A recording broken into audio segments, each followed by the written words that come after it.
할렐루야. 복된 주일에 각 처소에서 예배하는 모든 분들을 주님의 이름으로 환영하고 축복합니다.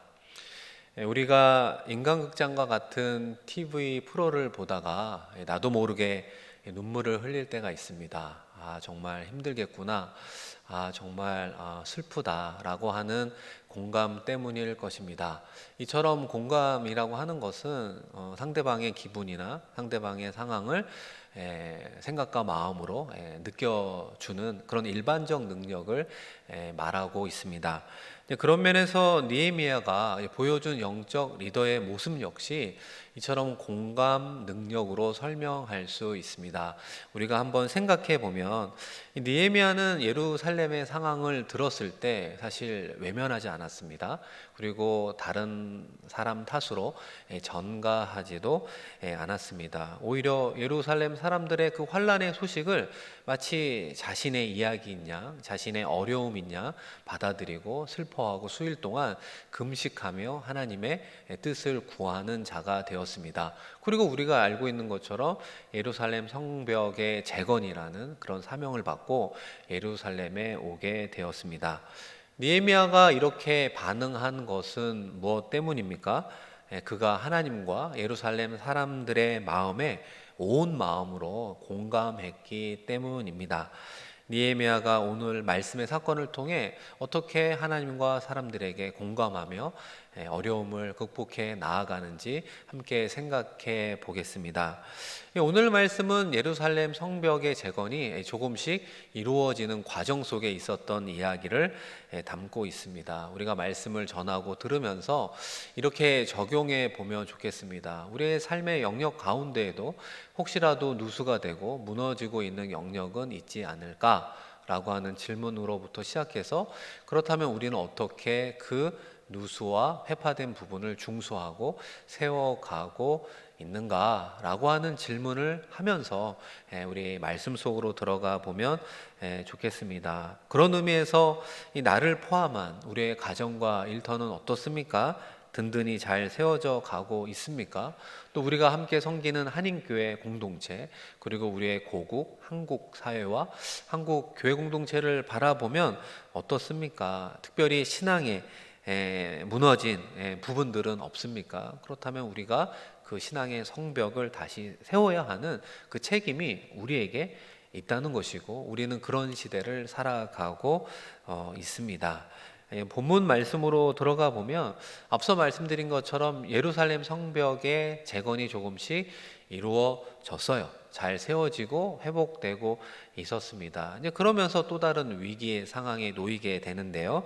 7절 말씀을 보겠습니다. 산발락과 도비아와 아라비아 사람들과 암몬 사람들과 아스도 사람들이 예루살렘 성이 중수되어 그 허물어진 틈이 메꾸어져 간다 함을 듣고 심히 분노하여. 이 사실 산발랏을 비롯한 대적들이 이 처음에 이들을 향해 공격했던 전술은 심리전으로 요약할 수 있겠죠. 조롱하기도 하고 겁을 주기도 하고 협박을 한 거예요. 그러면 겁을 먹고 아무런 일을 하지 않겠지 이렇게 생각을 했는데, 오히려 느헤미야를 중시한 방백들이 그 심리전에 동요되지 않고 성벽을 조금씩 재건하게 되었습니다. 그것을 눈으로 보자 일행들이 이제 심히 분노했노라 이야기하는 것이죠. 그리고 이제 그들이 그 다음으로 생각한 것이 심리전이 통하지 않으면 이제 물리적인 공격의 계획을 세우게 되는 것이죠. 예루살렘을 치자, 성을 혼란스럽게 만들자, 그래서 결과적으로 성벽 재건을 무산시키자, 이런 나름의 계획을 세우게 되었습니다. 그런데 이 계획이요, 이 느헤미야에게 알려지게 된 것입니다. 느헤미야가 이런 부분을 어떻게 이제 극복하는가? 우리 이어지는 9절 말씀입니다. 우리가 우리 하나님께 기도하며 그들로 말미암아 파수꾼을 두어 주야로 방비하는데. 이 느헤미야의 말씀을 보면서 우리가 공통적으로 때로는 반복적으로 알 수 있는 느헤미야의 위기 방식의 첫 번째는 기도라고 하는 것을 다시금 보게 됩니다. 우리가 인간적으로 생각해 보면 심리전으로 공격하면 우리도 심리전으로 대응하고 싶잖아요. 저들이 조롱하면 우리도 조롱하고 싶고 뭐 그렇지 않습니까? 이 물리력을 사용하면 우리도 물리적으로 반격하고 싶은 마음이 있다는 거예요. 우리 성경에도 보면 눈에는 눈, 이에는 이라고 하는 표현이 있지 않습니까? 받은 것만큼 돌려주고 받은 것보다 오히려 더 크게 되돌려주고 싶은 마음이 어떻게 보면 죄인의 본성일 수 있습니다. 그런데 영적 리더였던 느헤미야는 앞서 말씀드린 것처럼 이 어려움을 겪을 때마다 그가 선택한 해결의 전술은 기도라고 하는 거예요. 이 하나님 앞에 무릎을 꿇는 것으로부터 시작되고 있음을 기억해야 됩니다.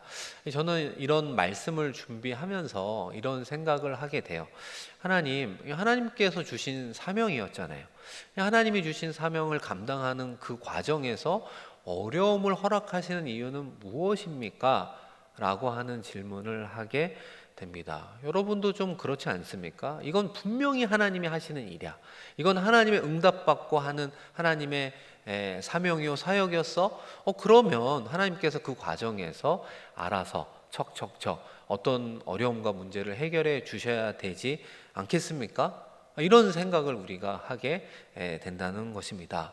제가 이 부분을 이제 생각하면서 이런 생각을 하게 됐습니다. 제가 지금까지 결혼 주례를 한 20번 이상 하게 됐거든요. 결혼을 앞둔 예비 신랑 신부죠. 형제 자매를 꼭 한두 번은 만나요. 만나서 주로 무엇을 듣냐면 그들의 연애사, 어떻게 만났는지, 때로는 어떻게 헤어졌는지 그런 연애 이야기를 이렇게 듣습니다. 이제 그러면서 교제를 하게 되는데요. 저의 공통점이 그런 거예요.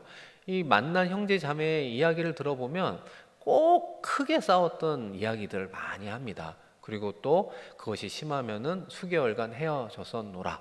뭐 이런 이야기를 하게 된다는 거예요. 여러분 혹시 이런 이야기를 들으면서 이런 질문을 하시진 않습니까? 아니 서로 사랑해서 연애도 하는데 그리고 앞으로 결혼까지 생각하는데 왜 싸워? 라고 하는 질문으로부터 시작해서 싸우는 걸 넘어서 수개월간 헤어진다는 게 무슨 말이야? 왜 그렇게 서로 사랑하는데 힘든 시간을 보내? 이렇게 질문하는 분들이 있습니까? 아마 가정을 이룬 분들은 다 옛날 생각을 하면 맞아, 우리도 다 저랬었는데 연애할 때도 싸우고 결혼 초 신혼 때도 많이 싸웠었는데 우리가 그런 생각을 한다는 겁니다. 여러분 그렇죠. 이렇게 싸우고 헤어지고 이런 부분들을 통해서 선한 결과를 맺으면 어떤 것을 우리가 얻게 됩니까? 서로를 더 깊이 이해하는 마음의 어떤 폭들이 넓어지게 되는 것이죠. 예전에는 나의 관점만 맞는 줄 알았는데 그것이 아니었구나라고 하는 생각의 혹은 사고의 전환이 생기게 되는 것이죠. 영역이 허물거나 깨어지면서 상대방을 받아들이는 이 수용하는 능력이 커지는 거죠. 앞서 말씀드린 공감 능력도 커지게 되는 것입니다. 생각과 마음과 감정, 이 사랑의 폭이 지평이 훨씬 넓어지게 되는 것을 보게 된다는 것입니다. 하나님과 우리와의 관계도 마찬가지라고 말할 수 있어요. 하나님이 분명히 느헤미야에게만 예루살렘 성벽 재건이라는 사명을 준 건 맞아요. 그럼 하나님께서 무엇을 원합니까? 그 성벽이 재건되는 것만을 원할까요? 성벽 재건이라는 결과만을 원하고 있을까요? 그렇지 않다는 거예요. 하나님께서는 우리의 사명의 결과만을 원하고 있는 것이 아니라는 거예요. 그 사명을 감당하는 그 과정에서 느헤미야만 그것을 하나님으로부터 온 사명으로 인식하는 것으로 그치는 것이 아니라 함께하는 유다 방백들이 하나님께서 우리들에게 주신 사명이었습니다 라고 인식함과 동시에 그 과정에서 하나님을 더 깊이 만나기를 하나님께서 원하고 있는 것입니다. 그렇기 때문에 그 과정 가운데 필연적으로 무엇을 만납니까? 어려움을 만나게 된다는 것입니다. 이 하나님께서 당신을 찾으시는 이유라고 하는 그 짤막한 글에 보면 이런 내용이 있어요. 우리가 원하는 건 뭐냐? 기도 응답이라는 것입니다. 그러나 하나님께서 원하는 건 무엇일까요? 우리 한 사람 한 사람과의 교제를 원하는 거예요. 우리는 사실 하나님을 어떻게 보면 이용하려고만 하지만 하나님은 우리 전부를 얻기를 원하는 것입니다. 그렇기 때문에 느헤미야와 이스라엘 백성들이 어떤 방향으로 나아갑니까? 느헤미야가 기도하는 것처럼 함께 기도하면서 하나님을 알아가는 그 신앙의 과정에 유다의 방백들도 동참하게 된다는 것입니다. 그들 모두가 하나님이 어떻게 간섭하시는지, 하나님이 어떻게 문제를 해결해 가시는지, 하나님께서 어떻게 예비하신 은혜를 허락해 주시는지를 느헤미야를 넘어 온 참석하는 방백들이 그 과정을 통해 하나님을 누리게 되어 있는 것입니다. 사랑하는 성도 여러분, 그런 의미에서 우리가 하나님을 체험하는 방식, 그 순서가 참 중요하다고 더불어 말씀을 드리고 싶습니다. 여러분, 이렇게 한번 생각해 보면 어떨까요? 어떤 사람이 선한 결과를 받았습니다. 그런데 그 사람은 결과를 받기 전에 늘 기도하면서 그리고 최선을 다했습니다. 그러면 그 선한 결과를 하나님께서 도와주셨습니다. 하나님의 은혜였습니다. 라고 고백하게 된다는 것입니다. 그러나 크리스찬 가운데 동일한 선한 결과를 얻었지만 하나님께 기도하고 도움을 구하지 않으면서 얻게 된 선한 결과는 결과적으로 어떻게 결론을 내리게 될까요? 내 능력이었다고, 내 능력이 있어서 이런 결과가 생긴 거야? 아니면 우연히 이렇게 된 거야? 라고 우리는 결론에 다다르게 된다는 것이죠. 결국 그 일은 사람의 일로 끝날 확률이 높다는 것입니다. 그러므로 우리가 어떤 일을 시작하기 전에 우리가 하나님 앞에 기도해야 되는 그 유무가 중요한 이유가 바로 여기에 있습니다. 사랑하는 성도 여러분, 하루의 시작을 하나님과 기도하면서 시작하는 것이 중요함을 기억하는 우리가 되었으면 좋겠습니다. 할렐루야. 제가 오늘 이 말씀을 준비하면서 그 옛날 복음성가가 생각이 나더라고요. 오늘 집을 나서기 전, 여러분도 아마 아시는 복음성가일 텐데 우리 1절만 한번 같이 찬양해 보겠습니다. 오늘 집을 나서기 전 기도했나요? 오늘 받을 은총 위해 기도했나요?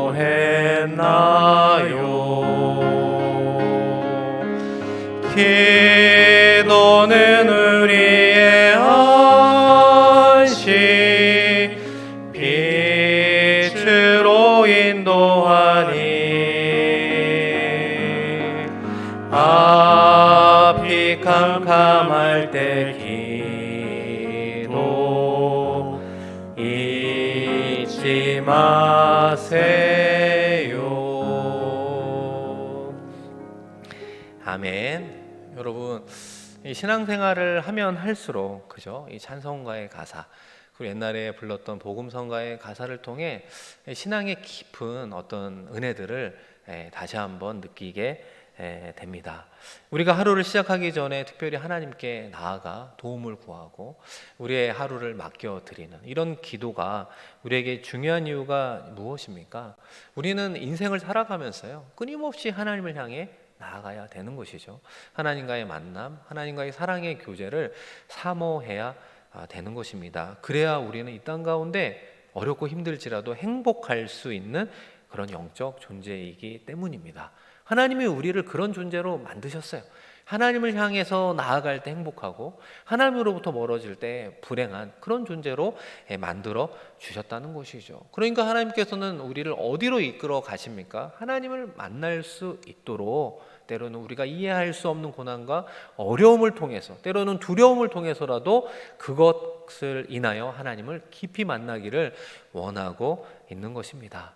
사랑하는 성도 여러분, 느헤미야와 그 유다의 방백들이 과연 어떻게 하나님을 찾게 되었습니까? 함께 읽었던 9절의 초반을 보면요, 우리가 우리 하나님께 기도하며, 이 말씀을 그냥 일반적으로 읽을 때는 그런가 보다 하고 넘어갈 수 있지만 제가 좀 길게 설명했던 내용을 한번 토대로 생각해 본다면 이제까지 느헤미야만 기도했잖아요. 느헤미야만 이것을 하나님의 사명으로 생각하고 어려우며 기도했던 이 표현들이 나와 있지만, 그죠? 오늘 읽은 9절의 표현은 어떻게 변화되었습니까?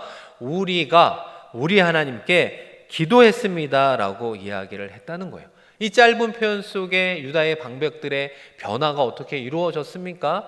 느헤미야만 그것을 사명으로 여긴 것이 아니라 이제는 유다의 방백들 역시 하나님이 주신 우리들의 사명으로 여겼던 것을 보게 된다는 것이에요. 그러니까 이제는 우리가 우리 하나님께 이 어려움을 해결할 수 있도록 은혜를 더하여 주옵소서 느헤미야와 한마음으로 기도하며 나아가고 있는 것입니다.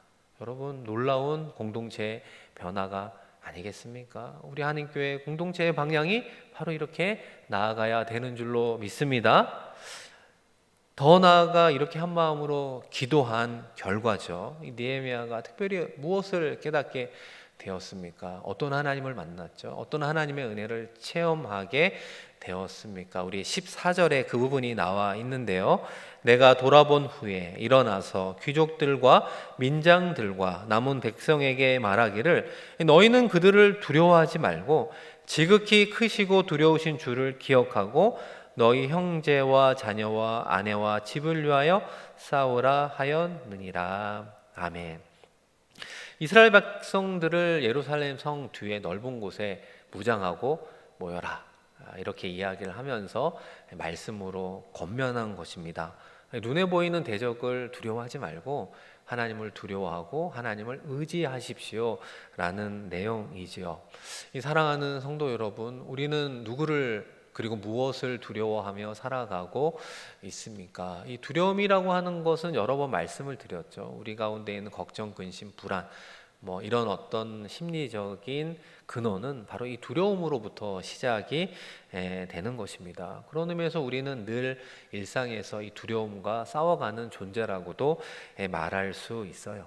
그런데 느헤미야가 하나님께 기도하면서 받은 이 두려움을 퇴치하는 하나의 신앙의 방식을 14절에서 어떻게 이야기하고 있습니까? 이 두려움과 그로 인해 파생되는 걱정, 근심, 염려에서 자유로워지는 것은 그 근심거리, 그죠? 그 다음에 염려거리, 이런 것이 해결되는 것보다는 더 높은 차원의 진정한 두려움을 가질 때 해결될 수 있다. 그것이 근원적 해결이라고 이야기하고 있는 거예요. 우리는 불확실한 미래로 인해서 두려워할 수 있잖아요. 근데 그것이 확실한 미래가 된다고 해결되는 것이 아니라는 거 이야기하는 거죠. 지존하신 여호와 하나님에 대한 두려움을 가질 때, 하나님을 그리고 하나님만을 두려워할 때 우리가 인생에서 만나게 되는 모든 인간적 두려움은 극복할 수 있고 제거되는 줄로 믿습니다. 더 나아가 우리가 하나님을 두려워한다. 이 두려워한다를 어떻게 이해해야 될까요? 이 두려워하다의 히브리어가 야레라고 하는 말을 쓰는데요. 이 또 다른 표현이 바로 존경 혹은 경외감, 이렇게 표현할 수 있습니다. 우리가 하나님을 존경하고 경외합니다라고 하는 것이죠. 결과적으로 하나님을 향한 존경과 이 경외감을 표현하는 하나님과 우리와의 그 관계는 결국 하나님을 우리가 얼마나 신뢰하는가, 하나님을 얼마나 우리가 믿는가, 그 믿음과 신뢰라고 또한 요약할 수 있는 것이죠. 그러니까 우리가 눈에 보이는 사람으로 인해서 혼란에 빠지고 두려워한다라고 하는 것은 오늘 말씀의 맥락으로 본다면 우리가 하나님을 절대적으로 신뢰하지 못하기 때문입니다. 말씀 속 예루살렘 방백들이 대적들을 보면서 그죠? 두려워할 수도 있습니다. 그러나 그것은 다시 말해 본다면 자신들을 보호하시는 하나님의 강력한 이런 울타리를 보지 못했기 때문이라는 것입니다. 그죠? 그들의 대적은 눈에 보이니까 두려울 수 있지만 하나님의 강력한 보호의 울타리는 영원히 열리지 않고서는, 신앙의 관점이 아니고서는 보기 어렵기 때문입니다. 여러분, 이 구약에 보면 엘리사라고 하는 선지자와 그 사환이 겪은 이야기가 나오게 되는데요. 이 아람 왕이 엘리사를 잡으려고 많은 군사, 말, 병거를 보내게 됩니다. 그러니까 사환이 그것을 보고 엘리사에게 뭐라고 이야기하냐면, 주여, 우리가 어찌하리까? 우리가 아무것도 할 수 없습니다. 이게 두려워한단 말이에요. 그때 엘리사가 뭐라고 이야기하냐면, 두려워하지 말라. 우리와 함께한 자가 저와 함께한 자보다 많으니라. 이렇게 이야기를 하면서 사환의 눈을 뜨게 합니다. 이제 그러면서 사환이 무엇을 보냐면 아람 왕이 보냈던 군사의 수보다 훨씬 많은 불말, 불병거가 산에 가득한 것을 보게 된다는 것입니다. 사랑하는 성도 여러분, 중요한 점은 이거죠. 하나님은 하나님을 신뢰하는 사람에게 언제나 든든한 울타리가 되어 주는 거예요. 그 울타리는 이 세상 그 어느 누구도 뚫을 수 없는 것입니다. 이런 하나님을 경험한 신앙의 선배들이 있지 않습니까? 다윗이 어떻게 고백하죠? 시편 3편 6절, 천만인이 나를 에워싸 진친다 하여도 나는 두려워하지 아니하리이다. 이어서 사도 바울의 고백을 볼까요? 고린도후서 4장 8절입니다. 우리가 사방으로 우겨쌈을 당하여 쌓이지 아니하며 답답한 일을 당하여도 낙심하지 아니하며, 두려워하지 않고 낙심하지 않는 신앙의 선배의 이유가 무엇입니까? 하나님의 보호의 울타리가 우리와 함께하고 있는 믿음 때문에 그렇습니다. 결국 그런 믿음이 있느냐, 그런 큰 신뢰가 있느냐, 그리고 그것을 믿고 담대히 나아가느냐, 그렇지 못하느냐라고 하는 결과인 것입니다. 그러므로 하나님을 향한 이 믿음을 우리가 키워가야 되는 것입니다. 하나님을 향한 믿음과 신뢰가 커져갈 때 비로소 우리는 이 땅 가운데서 만나는 어려움, 고난, 때로는 두려워할 만한 존재 앞에서 두렵지 않고 담대하게 더 나아가 승리하게 되는 줄로 믿습니다. 결과적으로 느헤미야와 그 방백들이 하나님께 기도하며 나아가 무엇을 깨닫게 됩니까? 하나님을 더 신뢰하게 됐다는 거죠. 하나님을 더 믿게 되었다라고 말할 수 있어요. 하나님을 향한 믿음이 커졌구나. 그러면서 이렇게 고백을 하는 거죠. 하나님이 우리와 함께 하십니다.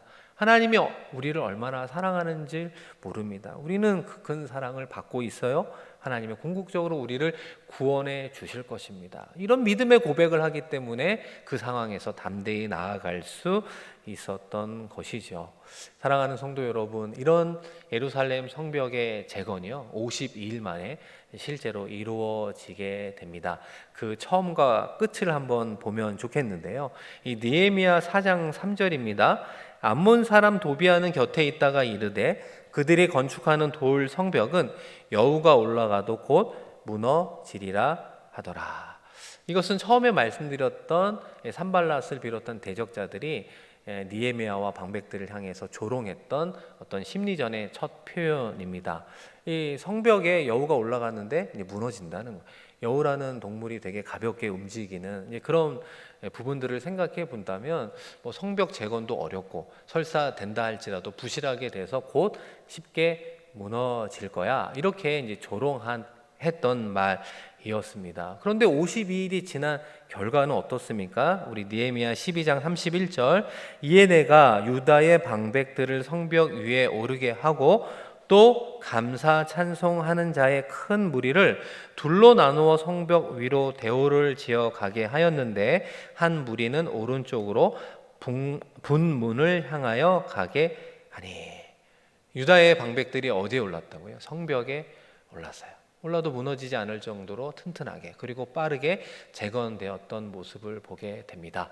그러면서 여러분, 유다인들이 무엇을 했습니까? 하나님께 감사하고 찬송했노라 이야기하고 있어요.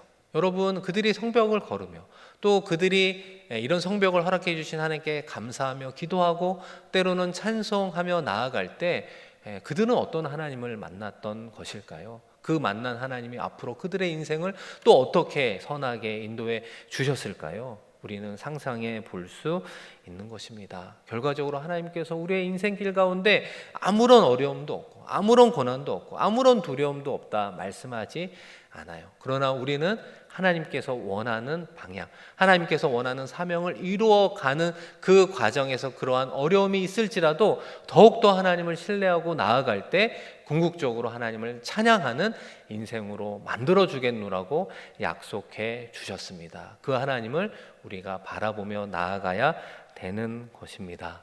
사랑하는 성도 여러분, 하나님은요 예루살렘 성벽을 재건하기를 원하셨습니다. 동일하게 하나님은 우리의 삶의 영역, 때로는 우리가 섬기는 싱가포르 한인교회, 또 우리의 조국 한국 사회와 한국 교회 가운데 무너진 부분들이 있다면 그것을 발견하고 온전히 세워가기를 원하고 있습니다. 그렇다면 우리도 느헤미야처럼 그런 부분에 있어서 적극적으로 공감하는 것이죠. 내 일처럼 여기고 기도하고 그곳을 향한 하나님의 뜻과 사명을 찾고 그것을 향해서 전진해 가야 되는 것이죠. 신앙의 무너진 성벽을 세워가기 위해 최선을 다할 때 하나님께서 예비하신 선한 인도하심과 은혜와 축복이 우리와 가정, 우리가 섬기는 싱가포르 한인교회와 대한민국 한국 교회 공동체 가운데 이루어지게 될 줄로 믿습니다. 그 가운데 쓰임받는 우리 모두가 되기를 주의 이름으로 간절히 축원드립니다. 우리 이 시간 한번 말씀을 기억하며 함께 기도했으면 좋겠습니다. 왜 우리에게 하나님의 사명을 감당하는 과정에서도 어려움을 허락하실까요? 그것은 하나님을 더 깊이 알아가기 원하는 하나님의 사랑의 배려인 것입니다. 하나님을 깊이 알게 하여 주옵소서 기도하기를 원합니다. 더 나아가 하나님을 믿는 믿음이 정말 우리에는 큰 줄 알았는데 그렇지 않았구나. 하나님 우리에게 큰 믿음 허락하여 주시옵소서. 더 나아가 궁극적으로 하나님을 찬송하는 인생 되게 하여 주옵소서. 말씀 기억하며 간절한 목소리로 하나님께 기도하며 나아갑니다.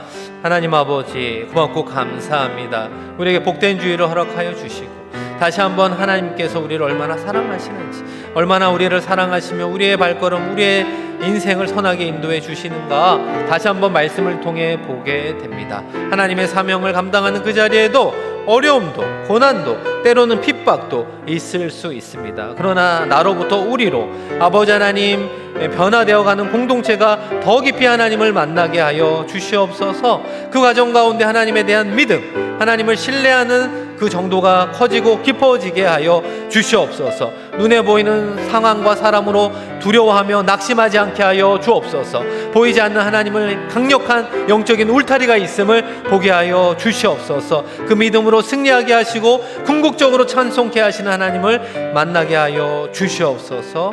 아버지 하나님 감사드리며 예수님 이름으로 기도합니다.